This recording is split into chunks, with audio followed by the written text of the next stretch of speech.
தொழுநோய் பார்த்தோம்னா கொப்பளமா உருவாகும். இலையில வந்து கொப்பளம் முதல் இலையில வரும்போது கொப்பளமா உருவாகும்.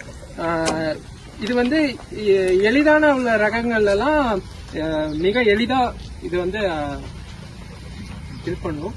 இலைகள் வந்து காய்ந்து போகும், ஆனா வந்து இது வந்து இலை வந்து உதிராது. இதை வந்து நம்ம எப்படி கட்டுப்படுத்தலாம் அப்படின்னா, பருவம் வந்து தொடங்குவதற்கு முன்ன நம்ம தப்பிக்க முடியும். அந்த செடியை தப்பிச்சு இது பண்ணிட முடியும். ஈரப்பதம் 85% மேல அதிகமா குளிர் காலம் இருக்கிற நேரத்துல வந்து இதோட பாதிப்பு அதிகமா இருக்கும். நம்ம ஒரு பாதிக்கப்பட்ட வயல்ல நம்ம யூஸ் பண்ற ஒரு கருவிகள் மூலியமா நம்ம நல்ல வயல்ல அதே கருவியை யூஸ் பண்ணும்போது அது மூலியமா இது வந்து பரவும். அதுதான் இதோட இதுவே. நிலக்கடலை மட்டும் பயிர் எல்லா பருவத்திலயும் நம்ம பயிர் செஞ்சுக்கிட்டே விதைச்சு நம்ம இது பண்ணிக்கிட்டே இருந்தோம்னா இது வந்து திரும்பி திரும்பி ஒவ்வொரு பருவத்திலயும் இதோட வீரியம் அதிகமாயிட்டே தான் இருக்கும். அதனால அதே முன்னாடி சொன்ன மாதிரி மாற்று பயிர், ஊடு பயிர் அது மாதிரி நம்ம போட்டு இந்த நோயை வந்து நம்ம தடுத்துடலாம். அடுத்து தண்டு அழுகுதல். இது வந்து முக்கியமா குளிர்கால நேரத்துல நம்ம வெப்பநிலை கம்மியாகிற நேரத்துல இந்த நோய் வரும். இதுவும் அதே மாதிரி கொப்பளம் தான் உருவாகும். ஆனா செடி இலையின் கீழ் பக்கம் தான் இது வந்து இதாகும். செடி காயும் தான், ஆனா மஞ்சள் நிறமா, மொத்த செடியும் மஞ்சள் நிறமா மாறிடும்.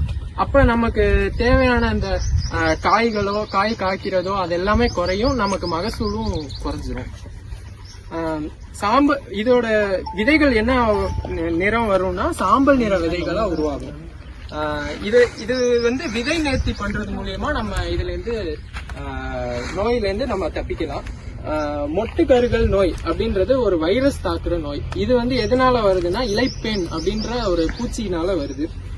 இது என்ன பண்ணும் அப்படின்னா இளம் இலையில வெளிர்பச்சை புள்ளிதான் பாமாவும், ஆனா வெளிர்பச்சை இதெல்லாம் இருக்கும். நோய் அதிகமா தாக்குச்சுன்னா நுனியில உள்ள மொட்டு வந்து கருகிரும். இதுதான் இதோட இதனாலயும் நமக்கு மகசூல் வந்து குறையும். இதுக்காக வந்து ஒரு முக்கியமான ஒரு இது என்ன அப்படின்னா ஏவிபி எக்ஸ்ட்ராக்ட் அப்படின்னு நம்மளே தயாரிக்கிற மாதிரி ஒரு இதை கொடுத்துருக்காங்க இயற்கை முறையில. எப்படின்னா சோளம், தென்னை இலையெல்லாம் நம்ம எடுத்து சிறிய துண்டுகளா ஆக்கிட்டு அதை வந்து நல்லா காய வச்சு பொடி பண்ணிடணும். பொடி பண்ணி அதை 1 கிலோ பவுடரை 2 லிட்டர் தண்ணியில கலந்து அதை நல்லா சுட வைக்கணும். 1 மணி நேரத்துக்கு நல்லா சுட வச்சு அதை நல்லா வடிகட்டி எடுத்து திருப்பி 10 லிட்டர் தண்ணியோட அதை சேர்க்கணும். இதை சேர்த்து அப்புறம் மொத்தமா நம்ம 500 லிட்டர் நம்ம தண்ணி எடுத்துக்கலாம். இதை வந்து 1 ஹெக்டருக்கு நம்ம தெளிக்கிறது மூலியமா நம்ம இந்த நோயில இருந்து தப்பிக்கலாம். ஏன்னா வைரஸ் தாக்குன செடியை வந்து மொத்தமா எதுவுமே அதனால இது பண்ண முடியாது. அதுல இருந்து நம்ம மீண்டு வர்றதுக்கு முடியாது, ரொம்ப கஷ்டம். அதனால வந்து இது பண்றது மூலியமா நம்ம ஈஸியா இதுல இருந்து கொண்டு வரலாம். காற்றின் வேகம் 10 கிலோமீட்டர் இருந்தாலும் இதோட தாக்குதல் இருக்கும். இந்த பூச்சி அடுத்தடுத்த வயல்களுக்கு பரவி இதோட தாக்குதல் அதிகமா இருக்கும். களைகளை வந்து நம்ம குறைக்கணும். அப்பதான் வந்து நோய் பரவலை நம்ம கட்டுப்படுத்த முடியும். இதுதான் வந்து நிலக்கடலை பயிரை தாக்கும் முக்கியமான நோய்களை பற்றி